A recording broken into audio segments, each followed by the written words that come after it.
سمجه دا سرودونو مرودونو ته خدای به بیا ته لګانو بجانو محفلونو ته اخر یو ځل توبه وباسله. کیسه ځکه نه درته کوم چې وروسته خپله روانه ده. دی وایي چې داسې بد ګویا وکړه نو غوږونو کې به مو ګوتې وستله، نو بیا یې ورته انعام ورکړه هغه قوال ته 1 روپۍ او خپل دستار چا وتلی چې دا دې ولې ورکړتلی چې خپل استاد والا مې نه منله، د ده په لاس مې توبه اوس وویسته. بهرحال وروستو دا ټولې کیسې روانې دي، نو د حالات مخکې نه مونږ نه بیانو، سیده کتاب وایو ته. بسم الله الرحمن الرحیم. ګوره دې کې دا کیسې نه دی الحمدلله نه ذکر کوي. نو تاسو به دا نه وایو چې اوهو دا خو حدیث مخالفت وکړه. نه حمد چا ته وتهیي اظهار د صفاتو کمالیه او د باري تعالی ته وتهیي. هغه ده په داسې طریقې سره کړی چې تاسو ته به پته ولګېږي. نو حمد یې چې دا ادا کړی دا معنونا اگر که عنوان د حمد نشته پکې. منت مر خدای را عز وجل که طاعتش موجب قربت است. منت اصل کې احسان په چا باندې ورخیزول، چا سره د انعامات کړي دي که نه، ښه دې ورسره کړي دي، ښېګړې دې ورسره کړي دي، بیا احسان په ورخځی. اصلي معنی یې دالته او ډېره مناسبه معنی یې دا ده، او دا الله تعالی سره مقصد دا ده چې خاص ده. انسان پاره احسان جتلایي په کار نه ده چې چا سره احسان وکړي او بیا احسان په ورخځی. من بمعروفه فقد افسده. چا چې په خپل هغه چا سره احسانات کړي، هغه احسانات و احسان جتلایي په وکړه، د خپل احسانات یې کړه ختم کړه. دا د الله تعالی خصوصیت ده چې هغه الله تعالی خپل احسانات په بندګانو باندې ورخځی. بل الله یمنو څرنګه ده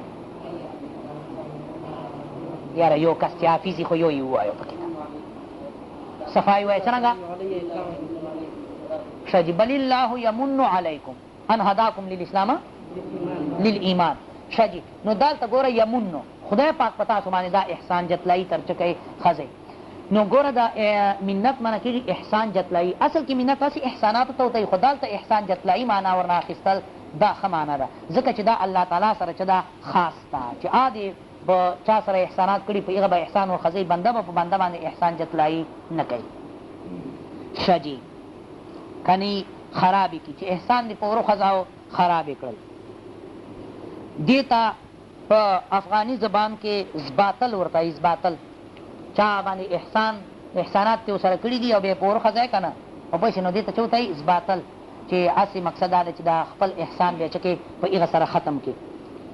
لکه دې پاره بیا شعر کړی ده چې بوسه دې راکړه بیا دې اثبات کړه، بوسه دې راکړه بیا دې اثبات کړه، نه دې نیکي شوه نه دې مخ را باندې شنه. وبسې نه دې نیکي وشوه او نه دې ورباندې څه مخ احسان ورباندې ورشه دې بیا چې کړه په اوبو بوسه دې راکړه بیا دې اثبات کړه، نه دې نیکي شوه نه دې مخ را باندې شنه. ښه جي. بوسه بوسو ته وتهیي. بسم الله الرحمن الرحیم. منت مر خدای را عز وجل که طاعتش موجب قربت است. احسان ځینو نسخو کې به مر ټکی نه وي، ځینو نسخو کې مر ټکی سته. مر خصوصیت په معنی سره د تخصیص عبارت تخصیص. منت مر خدای را احسان جتلایی ثابته خاص خدای پاک لره ده. عز وجل الله تعالی نام به سړی بغیر د صفاتو نه ذکر کوي. عز چې غالب ده او بزرگ ده، ماضی صیغې خدا بیا استمرار پکې ته پروتي، یعنی مقصد دا دی چې د ده کې همیشه دپاره غلبه صفت ده او د بزرګي صفت ده. که طاعتش موجب قربت است. که طاعتش چې عبادت د ده دا شین ضمیر ده، شین ضمیر ده، دا غایب ضمیر استعمالیږي په عربي کې شین. که طاعتش چې عبادت د ده موجب قربت است سبب دی نزدیکي ده. د الله تعالی عبادت کول دا سبب د چا ده؟ نزدیکي ده. په عبادت سره بیا سړی الله تعالی ته څه کېږي؟ ور نږدې کېږي. دې آیت مبارک ته پکې اشاره ده وسجد واقترب، چې سجدې کوه نو الله تعالی ته به څه کېږي؟ په دې سره نږدې کېږي. و بشکرا درش مزید نعمت. دا اندر زاید ده، دا کله کله زاید الفاظ استعمالیږي په عربي کې. نو اصل کې ده و بشکرش، دا بې سببیه ده. و بشکرش په سبب د شکر د ده سره مزید نعمت. دا مزید دا مصدر میمی د زیادت په معنی سره، یعنی و بشکرا درش مزید نعمت په سبب د شکر د ده سره زیاتوالی د نعمتو ده چې الله تعالی شکریه سړی ادا کوي، بیا به دې سره نعمتونه نور هم څه کېږي؟ ور زیاتېږي. نو هغه آیت مبارک ته اشاره وکړله چې که تاسو مقصد دا دی چې د ما نعمتونو شکریه ادا کو لازیدنکم لئن شکرتم لازیدنکم، نو بیا به زه نور درته څه کوم؟ زیاتوم. هر نفسی که فرو می رود ممید حیات است. هر نفسی هر ایوسا کې فرو مې رود چې ښکته درومي کومه سا چې له پورته نه تازه هوا اندر څه کې داخله کې تازه هوا او اندر څه کې داخله کې نو هلته قلب کې او په دې جگر او په دې دماغ او په دې کې څه پروت ته سخت حرارت پروت ته نو که د انسان تازه هوا نه دننه کوي که نه نو بیا به کیسه چی خرابه وي بیا به هر شی پټاو شي نو دا تازه هوا دننه کې او هغه سره هغه حرارت څه یخ شي او چې هلته کومه هغه ګرمه هوا ده که نه لکه د انجن ګرمه هوا چې تازه هوا اخلي یا د ګرمه هوا څه کوي اوباسي نو هغه ګرمه هوا چې بیا اوباسي نو مقصد هغه ګرمه هوا اوزي نو چې د تازه هوا سړی دننه کې په دې سره زندګي اوږده شي یوه ساعت نوره زندګي اوږده شوه او چې بیا هغه دننه نه ګرمه هوا چې کې را اوباسي هغه هواونه روباسي نو دې سره ذات کې فرحت او خوشحالي راشي هغه مقصد دا دی چې هغه ګرمه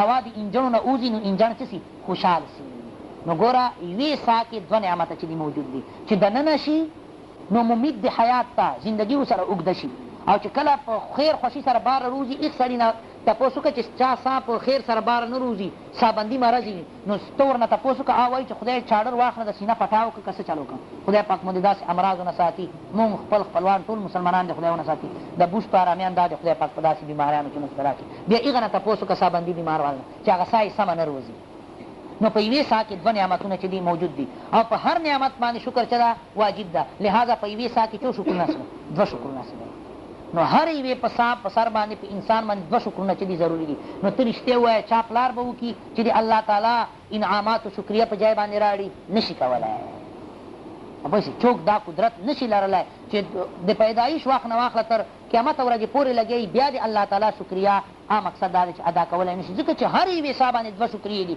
چې شکریه دې ادا کړه په هغه باندې بیا څه پکار ده شکریه پکار ده ځکه چې هغه یو نعمت ته چې خدای پاک تا ته د شکریې توفیق در تسلسل ده نو چا پلار دا نشي کولی چې د خدای پاک حق شکریه چې کی ادا کړی شي سادي صاحب دا خبره کوي ښه جی هر نفس هر یوه ساه کې فرو می رود چې کا ته درومي ممید د حیات است دا اوږدونکې د چا ده زندګي ده دې سره زندګي چې سي اوږده شي و چو بر می آید دا بیرون نه مخفف ده او کله چې دا ساه باره را درومي مفرح ذات بیا دا خوشحالونکې د چا ده ذات ته دې سره ذات خوشحال سي نفس چې سي خوشحال سي پس در هر نفس دا قایم مقام د تفرید یعنی اذا کان الامر کذالک چې کله خبره داسې شوه پس در هر نفس دو نعمت موجود است نو په هر یوې ساه کې دوه نعمتونه موجود دي یو هغه اوږدوالی د حیات ته او بل تفریح دی ذات ته دوه نعمتونه پکې موجود دي و بر هر نعمت شکر واجب په هر نعمت باندې شکر چې د واجب ده لہذا په هر یوې ساه باندې دوه شکرونه چې دي واجب دي دا نتیجه ونروباتله صغرا کبرا به چې کې جوړه کړي تاسو په دې پوه بیت شجی از دست و زبا کی براید از دست و زبا کی براید کی ز عهده شکرش بدر آید از دست و زبا کی براید دې ته کې قدامیه وایي نو سادي سے وایي از دست و زبا کی براید دا په معنی د قدام کس سره یي چا په معنی سره قدام کس دا استادي تشریح ده از دست و زبا یعنی از دست و زبان قدام کس براید للاس او لزبې دې چا څخه پورته راتلی شي یعنی کوم سړي زبه او لاس څخه دا پورته راتلی شي ادا کولی شي که ز عهده شکرش دا اصل کې ده که از عهده شکرش چې له ذمه داري د شکریې د ده نه بدرایت باره رایسي یعنی چا پلار دا کولی شي چې د الله تعالی د شکریې ذمه داري نه باره رایسي یعنی نیشي کولی اوس په پوه شو از دست و زبا کې برایت یعنی له لاس او له ژبې دې چا څخه پورته راتلی شي چې له ذمهداري دې شکر د ده نه باره رایسي چې د شکر یعنی نشي کولی څوک دا څوک نشي یعنی هېڅ چا دا طاقت نشته چې حق شکریه د الله تعالی چې کی ادا کړي ځکه الله تعالی فرمایي اعملوا آل داود شکرا وقلیل من عبادی الشکور چې عمل کو ای آل داود د شکر ځکه چې په ما بندگانو کې شکور بنی آدمان ډېر چې دي کم دي ډېر کم دي ځکه هغه یو شاعر وتایي من شکر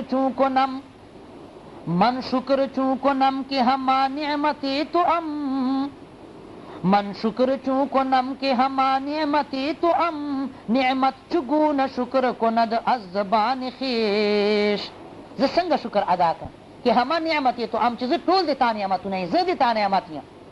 نعمت چگونه شکر کند از زبان خویش. نو نعمت په خپل زبان سره څرنګه شکریه ادا کړي. د مونږ په خپله باندې چې یو نعمت یو، نو اوس په نعمت په خپله باندې مقصد دا دی چې څنګه شکریه چې ادا کړي، یعنې د خدای حق شکریه ادا کولی سړی نشي. صحیح. قطعه قطعه دا اصل کې ټوکړې ته ورته وایي. په اصطلاح د شعراو کې دوه بیتونه یا زیات دې ته چې ورته وایي قطعه ورته وایي که در هر دو مصرع بیت اول قافیه نباشد، چې بیت اول کې قافیه والی ضروري نه، یعنی دوه شعرونه یا درې شعرونه چې وي که نه، خو په دې هغه اولنۍ مصرع کې ګوره شعر کې دوه مصرې وي. مصرع اصل کې د دروازې هغه چې کوم یو طرف کړی وي دې ته ورته وایي. نو په شعر کې دوه مصرې وي. نو په دې قطعه هغه دوه بیتو ته ورته وایي. نو چې دوه بیتونه شو نو په دې کې به څو مصرې؟ څلور. چې د اولنۍ مصرې د قافیه بندي دا پکې ته ضروري نه ده. خیر ده که مقصد راشي پروا یې نشته، خو قافیه یې پکې ته ضروري ده نه. لکه اوس ګوره دې کې خو خیش په پوه شي، هغه بلې کې خیش، خو هغې کې ګوره آی کریمې کې از خزانه غیب او بل ځای دوستانه کجا هغه بل چې څه ده محروم ده. نو دې ته بیا چې ورته وایي قطعه ورته وایي قطعه. نو اوس په چا توهم کاو چې شا بیا خو به کښېنو که نه چې د الله تعالی شکریه نسو ادا کولی، ولې ناممکنه ده چې یو انسان د الله تعالی. نو بیا خو به کښېنو، دی وایي چې نه که نه کښېنو به نه، د الله تعالی په دربار کې به جاړو او الله تعالی ته به وایو چې خدای پاکه چې څونه مونږ نه کېږي آخو ادا کو، خو د تا حق شکریه مونږ نه ادا کېږي نه. بندهما به که ز تقصیر خویش، بندهما به که ز تقصیر خویش، عذر به درگاه خدا آورد، ورنه سزاوار خداوندیش، ورنه سزاوار خداوندیش، کس نتواند که بجا آورد. بندهما به دا اصل کې مخفف دی، هم آده بنده هم هغه به خدا، دا د بهتر نه مخفف ده. بنده هم هغه خدا که ز تقصیر خویش چې هغه د کوتاهي خپلې نه عذر به درگاه خدا آورد، عذر دربار د خدای ته پیش کی چې خدای پاکه مونږ د تا حق شکریه نسو ادا کولی. دا ښه بنده دغه ده. ورنه که داسې نی ورنه دا د الا کای مقامی، ورنه که داسې نی بیا سزاوار خداوندیش لایق د خدایي دی ده، کس نتواند که بجا آورد، څوک نشي کولی چې شکریه په جای باندې راړي. د خدای خدایي موافق څوک شکریه ادا کولی نشي. وان تعدوا نعمت الله لا تحصوها. تاسو په دې پوه باران رحمت سره به انشاءالله آینده فرصت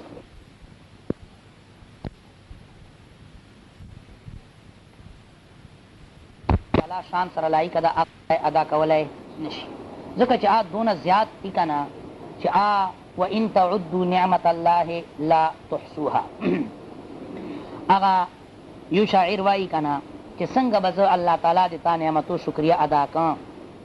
شکر نعمت های تو چندا کی نعمت های تو، شکر نعمت های تو چندا کی نعمت های تو، عذر تقصیرات ما چندا کی تقصیرات ما.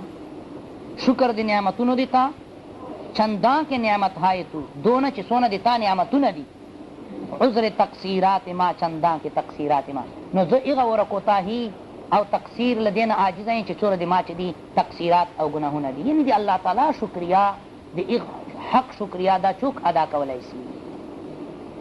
اوس تر اوسه پورې خو هغه چې کومه خاص نعمتونه و بدن سره تعلق و هغه درته ذکر کړه، اتصالي نعمتهای بدني اتصالي. اوس هغه نعمتونه انفصالي عام چې کوم دي هغه درته چې کوي بیانوي چې د الله تعالی عام نعمتونه دي په حضرت بني نوع انسان باندې، بلکې په ټولو حیواناتو کائناتو باندې. فارسی کې مضاف مضاف الیه کې قاعده دا ده، بیا به په هغه کتاب کې درته وایم چې جر دا په مضاف الیه باندې په جای باندې په مضاف باندې جاری کېږي، په مضاف باندې جاری کېږي. باران رحمت بی حسابش ہمارا رسیدہ.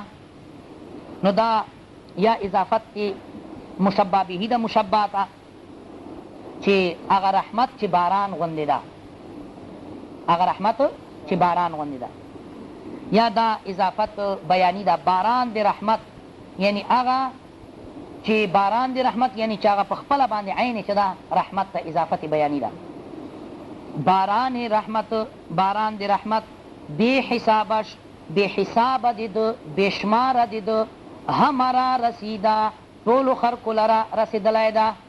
دی اللہ تعالی باران دی رحمت بے حساب طول مخلوقات لرا مقصد دا چې دا رسیدلی دا، او په ټولو مخلوقاتو باندې الله تعالی چې دی رحمتونه دي، په ټولو مخلوقاتو باندې الله تعالی چې دی رحمتونه دي. اوس پته وایي چې رحمت دی الله تعالی دا خو نعمت وي دی الله تعالی، نو په کفارو باندې خو دی الله تعالی رحمتونه نه وي، په هغه باندې خو دی الله تعالی له طرف نه چې دي لعنتونه دي. نو یو رحمت اصل کې دوه قسمه ده، یو رحمت ذاتیه ده او یو رحمت وجوبیه ده. رحمت ذاتیه دا کفارو ته چې دور عام ده، ولې کفارو ته خدای پاک سترګې ورکړي دي، دغه روزي ورکوي، غوږونه ورکړي، تاسو موږ نه ډېرو ته ښه ورکړي دي، پوه شوې. او یو رحمت وجوبیه ده چې سړی داسې اعمال وکړي چې په هغه سبب باندې بیا هغه کوم رحمتونه په ده باندې چې کېدر نازلېږي. نو چې د کفار د رحمت نه محروم وي نو د رحمت وجوبیه نه، او پاته سه رحمت ذاتیه چې ده هغه نه کفار محرومه نه دي. او ګوره دا رسیده او کشیده دا دواړه دا د لازمي استعمال کړي دي، دا لازمي استعمال کړي، ځکه چې سخي ذات چې وي که نه، سخي ذات نو آپ په خپله باندې دسترخوان نه غواړئ، د هغو نوکران او دا چې کوي دسترخوان غواړئ چې ښه کولاو وي او ښه ډېر شیونه په پراته وي. بخیل سړی آپ په خپله باندې دسترخوان چې کوي غواړئ چې لږ تنګ ونه وي چې بس زر کم شیونه وخوري که نه او چې ختم شي. او د سخي سړي هغه چې کوم وي نعمتونه مقصد دا دی چې دی په خپل لاس باندې نه تقسیموي، په خپل لاس باندې نه تقسیموي، بلکې دونه سخي یا خو بخیل سړی وایي چې انعام ده به څوک پکې اخوا دېخوا وکړي، سخیان یا چې چا په لاس ورکړه چې یې کوي تقسیموي. نو دې کې دې ته اشاره پرته ده چې الله تعالی دونه لوی جواد ذات ته چې هغه د باران د رحمت بې حسابه د ده همرا رسیده ټولو لره په خپله رسېدلی ده، په خپله باندې چې ده رسېدلی ده. نو دا لازمي معنی به یې کو. نو اوس پیمانه داسې کو باران رحمت بې حسابش همرا رسیده، باران د رحمت مضاف مضاف الیه معنی چې کو که نه نو دې به یې منځ کې رادرومي شه دې باران رحمت، باران د رحمت بې حسابش بې حسابه د ده همرا رسیده ټول مخلوق لره رسېدلی ده، داسې معنی به یې کو. ګوره فارسي عبارت ګراني معنی آسانه وي. وخوان نعمت بے دریغش همه جا کشیده، خوان دا د دسترخوان نه مخفف تا، وخوان نعمت او دسترخوان دی نعمتونو دی الله تعالی بے دریغش بے منع ددنه اس منع نسته پکې، همه جا کشیده هر چیرته چکېدلی ده، هر چیرته چې ده پلن شوی ده، خور شوی ده، په اسمانونو کې هم او په ځمکو کې هم او په دریابونو کې هم او مقصد دا په صحراګانو کې هم څونه لوی دسترخوان د نعمتونو چې دا غوړېدلی ده، میږي یې خوري، کوتران یې خوري، مرغان یې خوري، کبان یې خوري په هغه کې، او نور حیوانات یې خوري، چندخان یې خوري. ته وګوره خو دې دسترخوان ته څه داسې ګپ شپ خبره خو نه ده. لکه دغه په بوستان کې بیا ده ویلي دي که نه چنا پهن خوانی کرم گسترد، چنا پهن خوانی کرم گسترد، کسی مرغ در قاف قسمت خورد. داسې هغه دسترخوان د سخاوت غوړولی ده چې سیمرغ مرغه په کوه کاف کې خپل چکی قسمت خوري، ایخته یې هلته رزق چې ده رسولی ده. وما من دابة في الأرض إلا على الله رزقها ويعلم مستقرها ومستودعها كل في كتاب مبين. ادیم زمین سفره عام اوست، ادیم زمین سفره عام اوست، چې دشمن بری خوان یغما چې دوست. او د چمړه د ځمکې دا د ده هغه دسترخوان عام ده، ټوله ځمکه د ده چې د دسترخوان ده، چې دشمن په دې خوان یغما یعنی لوټ مار دسترخوان ده، که دشمن په راځي ونه خوري او که دوست په راځي چې کوي ونه خوري، دونه عظیم دسترخوان چې دا غوړولی ده. وخوان نعمت او دسترخوان د نعمتونو، دسترخوان د نعمتونو بې دریغش بې منې د ده همه جا کشیده هر چیرته څکېدلی ده. او اوس د نور اوس وروستني چې کوم افعال دي دغې نسبت الله تعالی ته مناسب ده، ځکه دا اوس متعدي استعمالی، نه درد نه برد.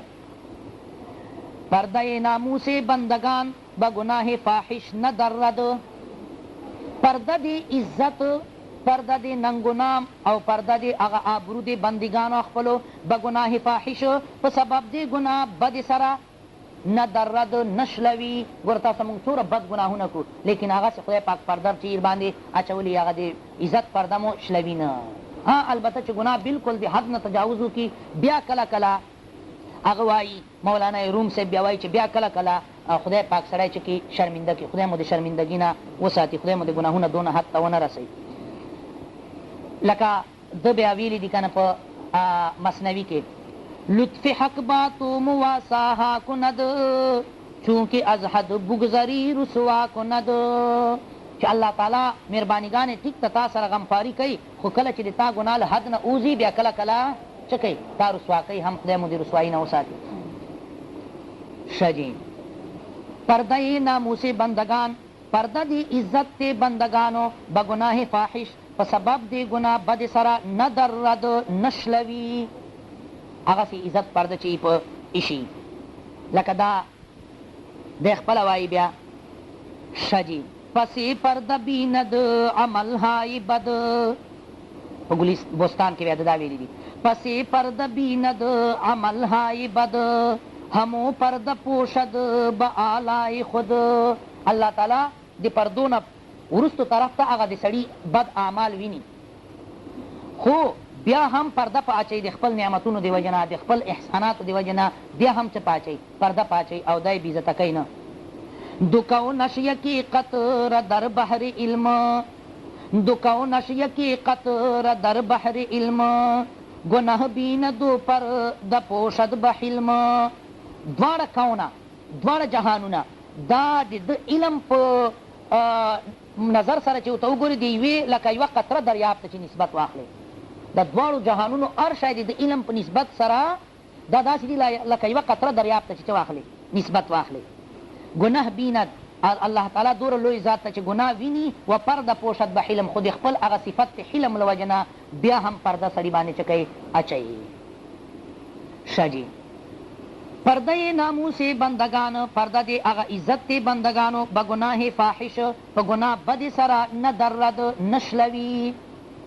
او دور لوی ذات تا دی الله تعالی بڑائی بیانوي او د ده صفات بیانوي و وظیفه روزی دور رزاق ذات تا رازق ذات تا و وظیفه روزی اغا مکرره روزینه بخطای منکر په خطایی داسې خطایی چې ډېره بده خطایی دا موصوف صفت دی. موصوف صفت معنی چې سړی پښتو کې کوي داسې ټکی پکې رادرومي او هغه وظیفه روزینه دی روزي د رزق به خطای منکر په خطی سره داسې خطی چې بده خطی ده نه برد نه کټ کوي که ډېر بد کو تاسو مونږ او مقصد دا د ګناهونه کو بیا هم خدای پاک زمونږ رزق په دې سره کټ کوي نه کنی په کار ده چې یوه ورځ یوه خوله روټۍ او یو ګوټ اوبه یې راکړې نه وای لیکن خدای پاک دوره عظیم ذات ته چې بیا په دې سره کټ کوي نه. حالانکه خپل پلار دی لیکن که یو ورځ ورسره هغه وکړي که نه بیا د له کور څه کوي وباسي. اگر باپ در جنگ جوید کسی اگر باپ در جنگ جوید کسی پدر بیگما خشم گیرد بسی. بوستان کې دی وایي چې که څوک پلار سره جنگ کوي پلار ورته بې حده غوسه شي او له کوره یې وباسي بیا په هغې ورځې روټۍ نه ورکوي. لیکن الله تعالی داسې ذات نه موږ هر وخت الله تعالی سره په جنگ نه یو خدای پاک دې تېر ورته معاف کړي آینده مو دې ونه ساتي. پدر بیگما خشم گیرد بسی لیکن اللہ تعالی ذات تا اگورا ولیکن خداوند بالا و پست ولیکن خداوند بالا و پست بعثیاں دری رزق برکس نبست. لیکن اللہ تعالی چه اغل خاوند چا دا دی چک زیونو دی خاونده دی تیتو دی خاونده یعنی دی عرشی خاونده و دی عرشی بادشاہ دا اغا پا گناہ سر دی چا روزی تڑی نا. تاسو پا دی خبری پوش نو دا تفسیر الگلستان بالبستان شاید پرده ناموس بندگان بگناه فاحش ندرد پرده دی عزت بندگانو پا بد گناه سران نشلوی و وظیفه روزی او وظیفه دی اغا مقصد دا چی روزی بخطای منکر پا خطای منکر سران نبرد نکٹ کوی. دا کرم ندی نو سدی پا دنیا کے چه پرده دا گناهونو کڑی مستوره دا کرم ندی نو سدی په دنیا کې چې پردې د ګناهونو یې کړې مستورې ځکه هغه ورته وایي چې ګناهونه که زما دلی دلی دي خو د ستا د کرم سترې دروازې دي. ای کریمه که از خزانه غیب قطعه تشریح میں پرون در تکڑے وا ای کریمه که از خزانه غیب گبر ترسا وظیفه خورداری دوستارا کجا کنی محروم تو که با دشمنا نظرداری. ای کریمه دا اصل کے مشہور آئے دا خدا غلط مشہور دا ای کریمه ذاتا کہ از خزانه غیب چی دی خزانه دی غیب نا گبر و ترسا آتش پرستی او عیسیان وظیفه خورداری رزق خوری اگر دی غیب و خزانو نا رزق خوری. دوستارا کجا کنی محروم دوستانو لربا چیرتا کیت محروما کنی منا کیت دا یہ دی خطاب دی بیا بدر تبیانو اگر پشتو واللفظ منی منا جوڑ کرائی چیرتا پشتون پا چاہ ورتی دی فارسیبان چی تو چمے کنی ایک ورتی دی چی ز کنی نہیں آمی بل ورور دا آمی جناب آج کنی مانا چکی دی کویت کجا کنی چیرتا کویت دا مقصد دا چی دا یہ دی خطاب دی. دوستارا کجا کنی محروم تو کہ با دشمنا نظرداری ای کریمے کی از خزانه غیب ای کریمے کی از خزانه غیب گبر ترسا وظیفه خورداری دوستارا کجا کنی محروم تو کہ با دشمنا نظرداری. دوستارا کجا کنی محروم دوستانو لربا چیرتا کیت بے برخی بچیرتا که دوستان تو چی دشمنانو سره هم نظر لري ته دشمنانو پرورش کنو دوستان بچیرتا محرومه که ها البته کله بتنگی بی آگئی دی امتحان دی وجنا. بسم الله الرحمن الرحیم. فراش بعد سبارا گفتا تا فرش زمردین بگسترد و دایه ابر بهاره را فرمودا تا بنات نبات را در مهد زمین بپرورد و درختها را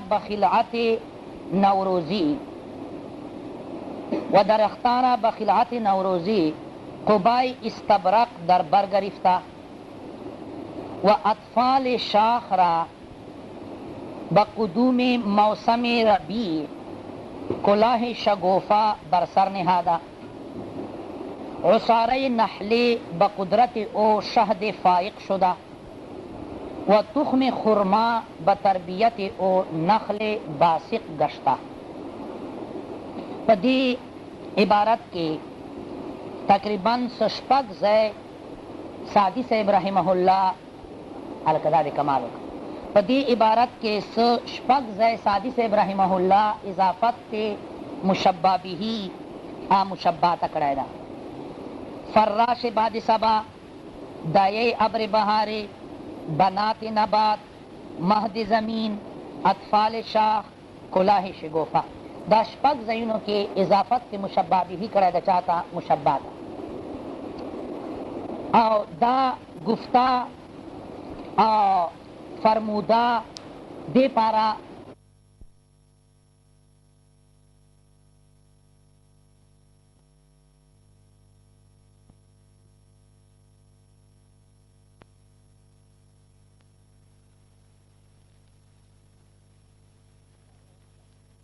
کون کئی نو اوز دا بعد سبا تشبیح فراش سره ورکړی دا.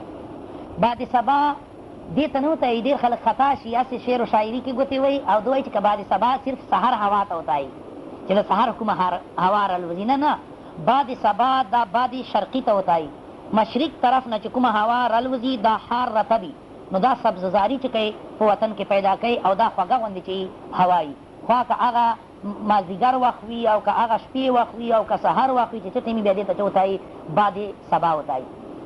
یو دبور وی دبور مغرب طرف نا چکم هوائی آدیر بد هوائی آدیر حاروی نو آغا شئین وچی او نقصانی هوائی صحت تی پارا غد پارا نو اغتا بعد دبور وی. یو شمال وی شمال طرف نا چکم راجی یو جنوبی هوائی نو بعد سبا آغا بعد شرقی تا ہوتای. بعد نسیم سر تعبیر ونکاوسی بعد نسیم باد نسیم آج بہت مشک بار ہے شاید ہوا کے رخ پہ کلی زلف یار ہے وای چې باد نسیم خو نن بیا ډېر مشک باره ده داسې ده چې سم د مشکو غوندې چه دی بوی خیږي نو شاید کیدای شي چې د هوا په مخ باندې به یار چېرته زلفې خلاصې کړي او هغه زلفو خو به هغه په مشکو په عنبرو باندې وینځلي، دا خوشبويي به یې مخکې جوړوله، بیا به یې سرونه په وینځل. نو دې وجې نه دا ټوله هوا یې چې ده خوږه کړې ده. ولې د محبوب د طرف نه چې هغه کومې هواګانې راځي هغه په سړي باندې څه لګي، هغه په سړي باندې خوږې لګي. تاسو په دې خبرې پوه شو. ولې مجنون هغه به د لیلا د هغه کوڅې هغه کوتري به یې څه کول، هغه به یې ښکلول چې خیر د دغه ځای باندې به هلته قدمونو باندې به یې چې هغه راغلی. بادے نسیم آج بہت مشک بار ہے، شاید ہوا کے رخ پہ کلی زلف یار ہے. شجی نو زلفو کے آغاغی ذکر ہوتا ہے کار زلف تست مشکف شانی اما عاشقاں. حافظ ورتائی کار زلف تست اما عاشقاں، کار زلف تست اما عاشقاں، مصلحت را تهمتی بر آهوی چی بستان. چې دا خوشبویی چې ده دا خو د تا زلفو کار ده، دا خو د تا زلفو خوشبویي ځي. هسې خلکو مصلحتاً چې نظر باندې نشي د تا زلفې مصلحتاً خلکو دا د هغه چین په هوسیو باندې ورتړلې ده چې هغه په نو کې څه جوړېږي، مشک جوړېږي.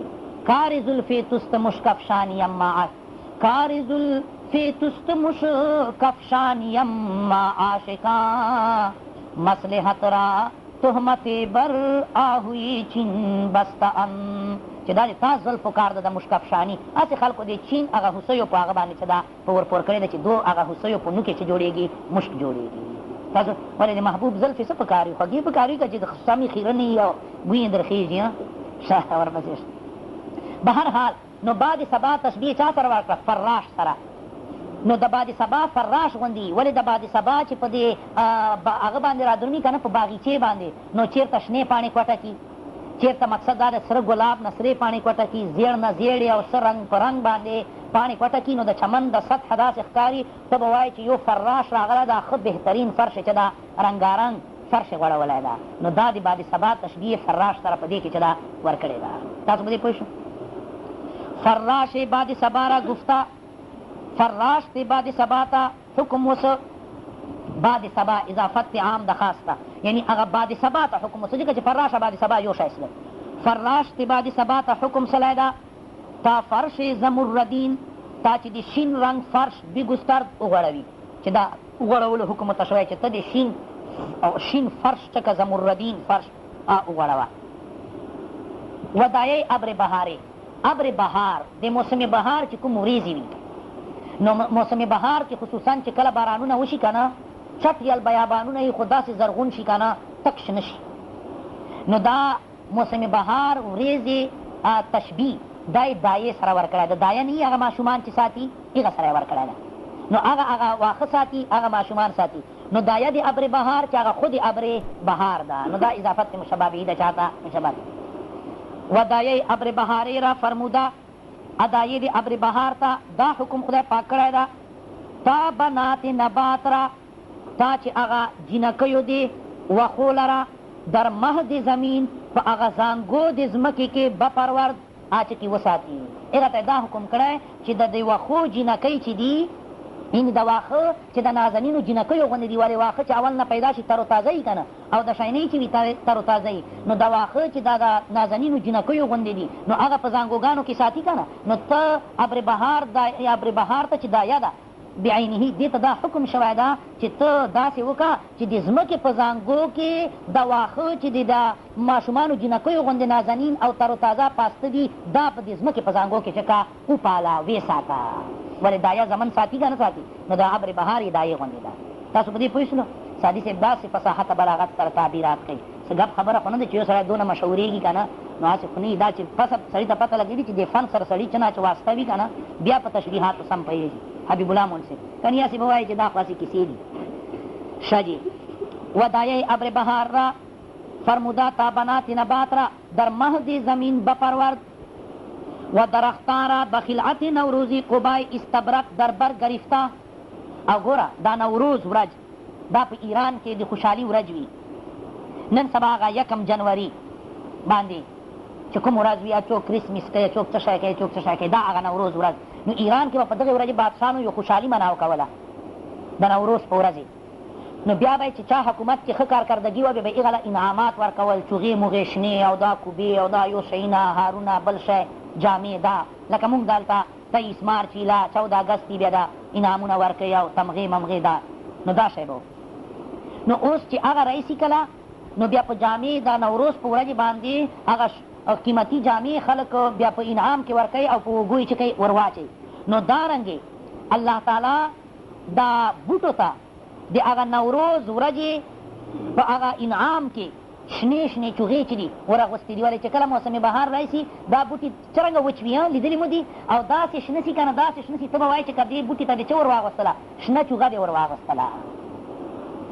و درختان را او بوټو لره بخلعت نوروزی په هغه خلعت کې په هغه انعام دی نوروز ورځې قبای استبرک هغه کوټ هغه چوغې شنې شنې در بر گرفته هغه په اوږو باندې چې دي ورغوستې دي.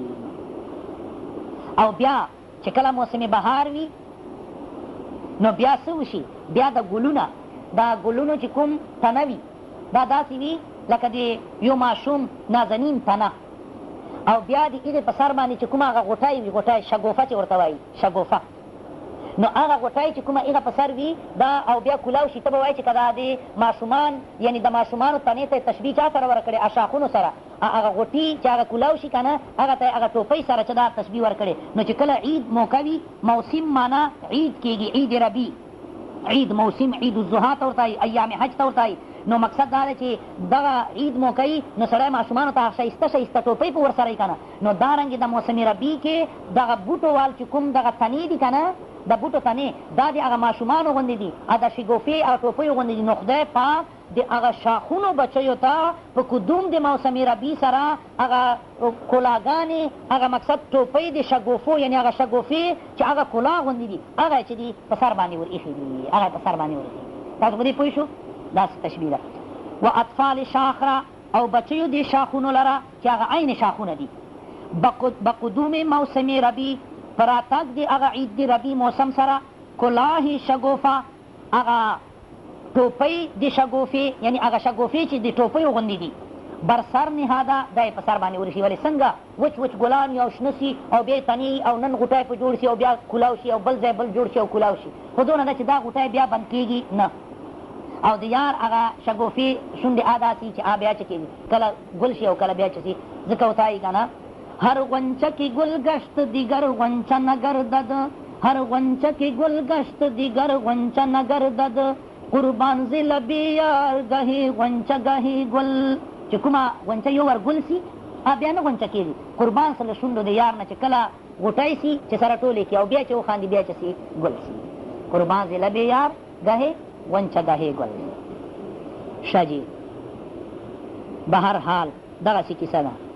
او بیا دی الله تعالی عظمت ته وګوره عصاره نحلې به قدرت او شهد فایق شده نیچور هغه لیاړې دی مچۍ هغه د مچۍ لیاړې په قدرت دی د سره شهد فایق شده هغه بهترین او چیږې پایې وال شهد تی ګرځېدلي انا کې هر شي لاړې خو دونه هغه نه وي که نه او مقصد دی هغه مچۍ لاړې څونه مقصد دا دی چې قیمتي سي شهد فایق چې سي ورنه جوړ سي که نه نور لاړو نه سړي ته څومره ورجومي نفرت ورجومي د نسوار دې کړي د زیړې زیړې شنې شنې لاړې مقصد دا دی چې څونه بېکاره چې لاړې البته هر لاړې نه نفرت نه وي ځکه مقصد دا چې فقهاو لیکلي دي که نه چې لاړې سړی وخوري نو روزه خو ماتوي خو کفاره نه وي په خو عامې لاړې خو که د محبوب لاړې سړي وخوړلې که نه محبوب والې بیا روزه مقصد دا دی چې ماته شوه هغه خو ماته شوه که نه ورسره به چې بیا په کفاره وي داسې د مولي صاحب که نه مسله دغه شی ده. ولې ځکه چې په هغې کې لذت عام هغه نورو نه سړي طبعا استقذار وي او دې نه استقذار نه وي دا خو سړي ته څه وي ممدوح وي.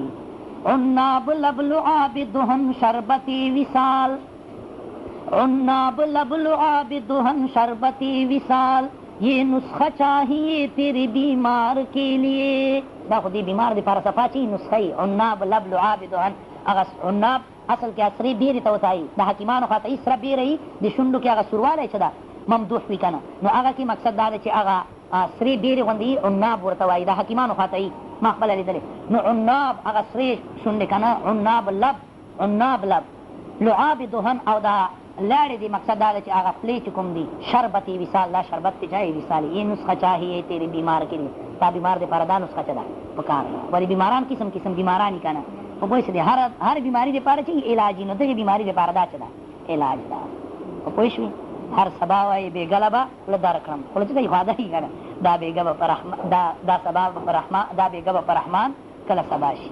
هر سبا وایي نه هر بیګا وایي سبا له به خوله در کړم او دا بیګه به په رحمان کله سبا شي.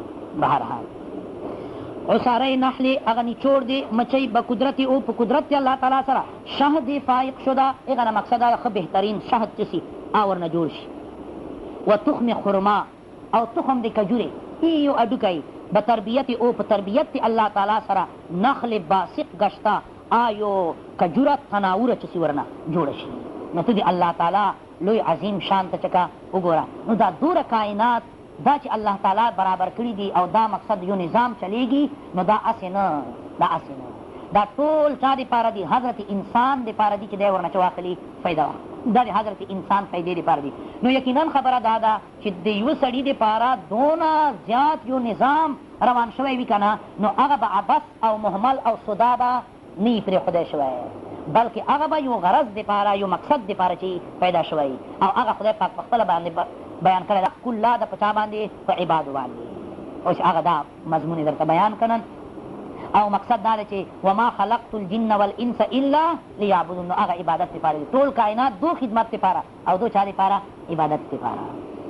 ابربادو مه خورشید فلک درکارن ابربادو مه خورشید فلک درکارن تاتنانی بکفا ریو بغفلت نخوری همه از بحر تو سر گشت و فرما بردار همه از بحر تو سر گشت و فرما بردار شرط انصاف نبا شد کی تو فرما نبوری. استادی تشیع نبری چکم آلا ابر بادو مه خورشید دا وریزی دا هواگانی دا مه دا دی ماه نا مخفف کی دا سپوگمی دا المر و فلک دا اسمانونه در کارن دا ټول په خپل هغه کې چې دی مصروف دي. دا دې دپاره تا تونانې به کفاري تا چې ته روټۍ دا په لاس باندې راړې و به غفلت نه خوري او په غفلت سره یې ونه خورې بلکې ټولو په دې کې چې دا دخل ده چې د یوه روټۍ تا ته رادري. همه از بهر تو سرګشته و فرما بردار ټول تا دپاره سرګردانه دي او د تا اطاعت کوي. تا اطاعت کول دا مقصد چې د تا خدمت باندې الله تعالی تا خدمت دپاره پیدا کړي. دا نه چې تل مرته څنګه وتای مني یعنی د دې فواید د تا خدمت ته چې کېږي روزي. شرط انصاف نباشد که تو فرما نبری. نو دا به شرط انصاف خبره نه چې ته د الله تعالی حکم بیا نه منې. در خبر است از سرور کائنات مفخر موجودات رحمت عالمیان صفت آدمیان تتمه دور زمان په حدیث شریف کې راغلی دي. اوس دا منځ کې څه پکې راغلی دي هغه حدیث په وروسته رادرومي کې یکې از بندگان دا منځ کې د حضور صلی الله علیه وسلم صفت څه وس از سرور کائنات د سردار د کائناتو نه مفخر موجودات چې هغه ځای د فخر د موجوداتو ده رحمت عالمیان د اهل عالم دپاره محض رحمت ده صفوت آدمیان په ټولو بني ادمانو کې برګزیده ده تتمه دور زمان او تتمه د دور د زمانې د نبوت ده خاتم النبیین ده. داسې ذات اغدا ویلی دي شفیع مطاع نبی کریم شفیع مطاع نبی کریم قسیم جسیم نسیم وسیم. شفیع شفیع ذات تا شفاعت کون قیدا مطاع اطاعت کرائی سوائے ذات تا نبی نبی دا کریم دا طول صفات تی محبوب آپ کتا چدی پورا دی حسن و جمال عطاء و نوال او شجاعت و کمال دا طول چی طور صفات یو محبوب کے پکار دی آطول مقصد دا چی حضور صلی اللہ علیہ وسلم تا اللہ تعالی چی دی ورکڑی دی. حسن یوسف دم عیسیٰ ید بیضا داری آنچ خوبا همدارند تو تنہا داری. قسیم جمیل دا قسیم دا پمانے دی جمیل سر کے دی تقسیم کون کی دی علوم او دی دغه پمانے سر آغستل پدی کی تکلف تا. قسیم من جمیل دا خوبصورت تا خوبصورت تا ولی حضور صلی اللہ علیہ وسلم تا خدای پاک حد درجه خوبصورتی ورکړي چې دا رادرومي چې د یوسف علیه السلام ته خدای پاک شطر د حسن ته ورکړی او د حضور صلی الله علیه وسلم حسن نه علاوه د هغه حسن ځکه رادرومي چې اخي یوسف ابیض و انا املح چې یوسف علیه السلام صرف ابیض و هغې کې حسن و جمال نه و دوره او حضور صلی الله علیه وسلم واچو جمال و. دوه قسمه یې کله حسن وي کله جمال وي. حسن چې اول په لیدو سره سړی پړک پړک کې ووینه که نه بس سم د زړه پې ورشي وایه بچه وایي دی چې کله داسې نږدې ورسره پاتې کېږي هغه که نه بیا دونه څه نه وي پکې او یو نیم سړی که نه اول لیدو کې داسې دونه زیات پړک پړک نه وي خو چې څونه ورسره پاته کې اذا ما زدته نظره یزیدک وجهه حسنا اذا ما زدته نظرا هغه کیسه یرینا صفحتي قمر یفوق سناهما القمر داسې ده کنه یرینا صفحتي قمر یفوق سناهما القمر یزیدک وجهه حسنا اذا ما زدته نظرا چې مونږ ته خو د سپوږمۍ دوه مخه چکی ښکارئ بلکې هغه نه چمک څه ده زیات ته او چې څو یې مخ ته ګورې دوره پکې ته نور حسن علامات پکېږي ظاهرېږي نو دا جمال وي چې کله ډېر واسطه دی ورسره راشي ورو ورو ته ګوري او یو حسن او ناز و ادا دا به در باندې څه کېږي منکشف کېږي اول نه دونه نو یو ملاحت وي یو صرف بیاض وي نو د محبوبیت دا صرف بیاض پورې نه کله یو نیم سړی ډېر ښایسته وي لیکن مقصد خلکو ورته داره توجه نه او یو نیم سړی دونه ښایسته نه یاسې داسې لونګین غوندې په پوه شو غنم رنګه غوندې خو خلکو ورته توجه زیاته وي ولې په هغه کې مالګه زیاته وي ملاحت پکې ده چې زیاتې او کله یو نیم سړی چې بیمارګي یاسې سپین اوړو غوندې نو داسې نه چې یوسف علیه السلام په شان کې مونږ ګوساخو نه نه آشه حسین و خو دا مې عامه خبره ته وکړه آشه حسین خو د حضور صلی الله علیه وسلم حسن خو بیا څه ووایه په پوه شو ماشاءالله ماشاءالله نو هغه کې وایي که نه د دې مترادف شعر په اردو کې حسن یوسف پہ کٹی مصر کی انگشت زنا حسن یوسف پہ کٹی مصر کے انگشت زنا سر کٹاتے ہیں تیرے حسن پہ مردان عرب چې د یوسف علیه السلام په حسن باندې په پوه شي د مصر خلک هسې داسې بې غیرته غوندې بیا هغو ښځو صرف ګوتو سرونه کټ کړل فقطعن ایدیهن وقلن حاشا لله ما هذا بشرا ان هو الا ان هذا الا ملک کریم صرف گوتو سرونه سر کٹاتے ہیں تیرے حسن پہ مردان عرب او د تا په حسن باندې ای حضور هغه عربو خلک هغه مخکې نه په غیرت باندې مشهور او بیا سړي او بیا ګوتو سرونه نه سرونه چې کوي کټ کوي جمال کو تیرے کب پہنچے گا حسن یوسف کا جمال کو تیرے کب پہنچے گا حسن یوسف کا وہ دل ربائے زلیخا تو شاہد ستار لا يمكن الثناء كما كان حقه بعد از خدا بزرگ تو یہ قصہ مختصر یا صاحب الجمال و یا سید البشر من وجهك المنیر لقد نور القمر لا يمكن الثناء كما كان حقه بعد از خدا بزرگ تو یہ قصہ مختصر بہرحال دغه خبره ده قسیم خوبصورت او هغه یو صحابي وایي نه چې ما به د هغه ته وکتل سپوږمۍ ته او بیا به مې د حضور صلی الله وسلم ته وکتل نو هغه نه ماته حسن او حضور صلی الله وسلم ته به په ډک نظر باندې صحابه کرامو چیرې داسې مخامخ نسلا کتلی دونه یو روب هغه پکې په باوجود د دونه رحمت والي او بیا به چې په مړېدل نو چېرته به د خیال بدل و بیا به یې دلته ورته چې کول سم کړه ځکه چې محبوب ته سړی مخامخ کله په ډک نظر باندې نشي مقصد کتلی ځکه چې سترګو جنګ کې هغه بل طرف چې هغه غالب دی اچوي غالب تاسو په دې خبرې پوه شو ځکه طاهر ورته نه بې حجابه تا ته سم کتلی نشي ستوري ځکه سترګې پټې کړي سبا ته په پوه شو دغه هوسۍ د ستا پېښې کولی نشي نه دا چې دغه ده که ډېره مخته ډېره بل یو ده خو به هر حال هغه غزل اوس نور نوی ده خو دغه ده چې بې حجابه تا ته سم کتلی نشي ستوري ځکه سترګې پټې کړي سبا ته او خاپرک په دې خبره څه پوهېږي خاپرک په دې خبره څه پوهېږي پتنګان را جمع کېږي ولې رڼا ته او دا د مینې کوم مقام ده نه پوهېږم دا د مینې کوم مقام ده نه پوهېږم نه چېږېږي مې لاسونه اوس دعا ته او ما طاهر خو تله هر چا پټولې یاره تا انګوشت نو ما کړمه هر چا ته ما طاهر خو تله هر چا پټولې یاره تا انګوشت نو ما کړمه هر چا ته ښه جي قسیم خوبصورت ته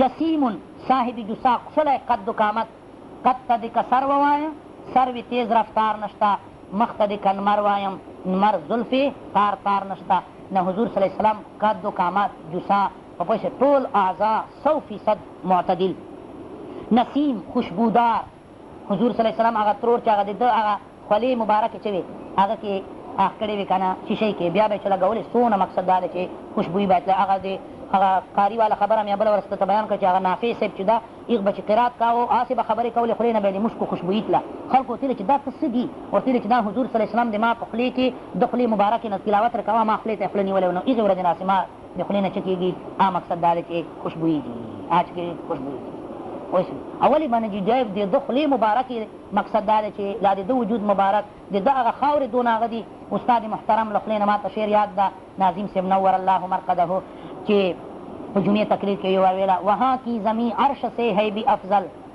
وہاں کی زمین عرش سے ہے بھی افضل جہاں دفن ہے تاجدار مدینہ هغه استن حنانې والا کیسه یې ذکر کوله استن حنانې والا چې کومه مولانا یې روم کړې ده چې هغه د حضور صلی الله علیه وسلم به کومې هغه کجورې ته مقصد دا دی چې منبر جوړ کړی وه، کله بیا هغه منبر یې بل جوړ کړه او دې جړل او هغه یې چې کوله تسلي ورکوله. څه زبردست هغه دي، خو دا کتابونه اوس څوک نه وایي.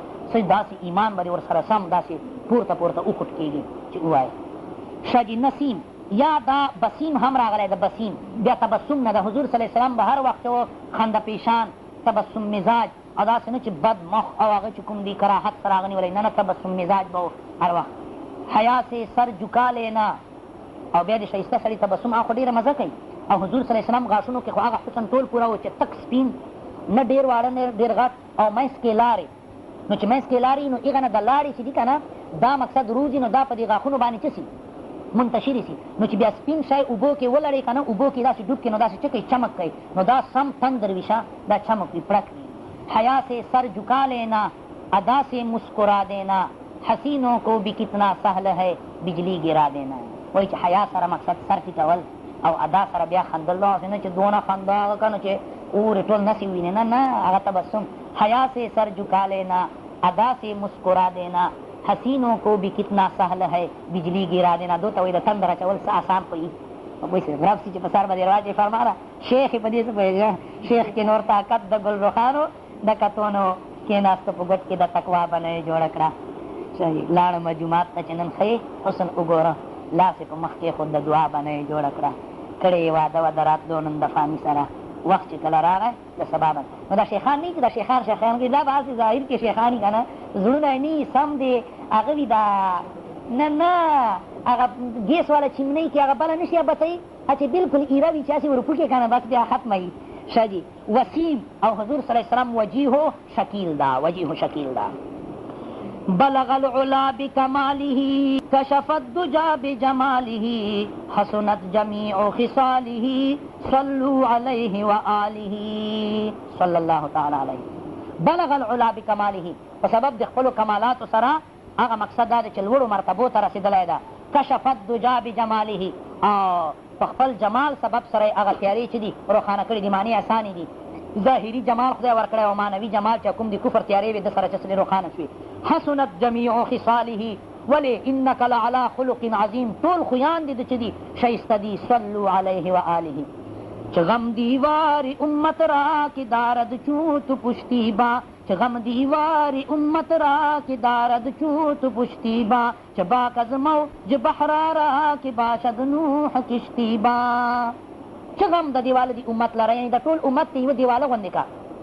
نو چې غم د امت دی دیواله لره، چې غم د دیواله دی امت لره چې تا غوندې مټکۍ لري.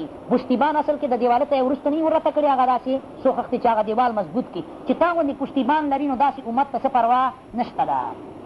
یا د لفظ خم ده چې د دې امت دیوال کږوالي ته هېڅ پروا نشته ده، فکر دې نه کوي چې تا غوندې پشتیبان لري او شفاعتي چې کوي لري. چې باک از موج بحراره که باشد نوح کشتیبا، څه پروا ده له موج نه د هغ دریاب نه چې نوح علیه السلام غوندې څه لري کشتیبان او ناخدا لري. نو هغه ته بیا مقصد دا ده چې څه پروا ده. نو در خبر است په حدیث کې راغلی دي که یکی از بندگان گنهگار. دا حدیث د ذکر کړی ده خو دا حد درجې چې دا ضعیف ده، باوجود دې چې دا د شیخ ابوالفرج ابن جوزي صاحب سخت نقاد په احادیثو کې او د ضعیفو او د موضوعي حدیثو سخت مقصد دا دی چې رد به یې پکاوه. او شیخ صاحب باوجود دې چې ټول علم له هغه نه کړی ده خو په دې کې چې چېرته حدیث لا هغه ذکر کړي دي ډېر مقصد ضعیف دي. خو اصل کې دا خو د واعظ غوندې هغه دي، نو په دې کې به دوره پروا نه ساتله. ښه جی بسم الله الرحمن الرحیم. نو دا هغه پر خبر ده در خبر است په حدیث شریف کې دي که یکی از بندگان گناهگار پریشان روزگار دست انابت به امید اجابت به درگاه خداوند جل وعلا بردارد. په حدیث کې دا راغلی دي چې یو له بندگانو گناهګارانو څخه چې پریشان روزگار وي، یعنی زمانه یې عمر پریشان کړی ګناهونو کې تیر کړی. دست انابت لاس دی انابت دی رجوع به امید اجابت په امید دی قبولیت سره د قبولیت امیدی وي. به درگاه خداوند جل وعلا بردارد، په دربار دی الله تعالی کې پورته کی لاس پورته کی. نو دا حدیث دا حد درجه ضعیف. عزت تعالی درو نظر نکند، باری تعالی په ده کې نظر ونکي د رحمت او اعراض ونه وکړي. بازش بخواند بیا دعا وکړي، باری دیگر اعراض فرماید بل وری بیا ورنه الله تعالی اعراض وکړي.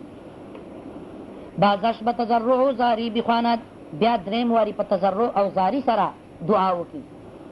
حق سبحانه و تعالی گوید نو الله تعالی دا وایي فرشتو ته اشهدوا یا ملائکتی تاسو دې ګوایو ای فرشتو قد استحییت من عبدی ما ته د دې بندنه شرم را درومي ولیس له غیري حال دا چې د پاره بل څوک ما نه علاوه نشته ځکه ما نه غواړي عفوه. دعوتش را اجابت کردم د ده دعا ما قبوله کړه و امیدش براوردم او امید د ده مې پورته راوړ یعنې دی مې معاف کړ او د حاجت مې پوره کړ. ولې که از بسیاری دعا و گریه بنده شرم دارم ځکه چې له ډېرې دعا نه او جړا د بنده نه ما ته چې را درومي شرم را درومي. شجی گناهگارم به درگاهی تو بے حد گناهگارم به درگاهی تو بے حد امید عفو دارم کردگارا. شاعر وتایي چې زه ټیک ته ډېر بې حده ګناهګار یم خو بیا هم خدای پاکه امید د چا لرم د عفو لرم. لکه پرون مې درته ویلي وو ګناهونه که زما دلی دلی دي خو د ستا د کرم سترې دروازې دي. خو دا حد درجې دا حدیث ضعیف ده او دې نه نقیب احمد دیوبندي صاحب لیکلي چې ډېر خلک دا ډریوري چې دعا غواړي که نه وایي له دې نه مقصد دا دی چې هغه کوي استدلال کوي. دا مقصد دا چې د مسنون عمل خلاف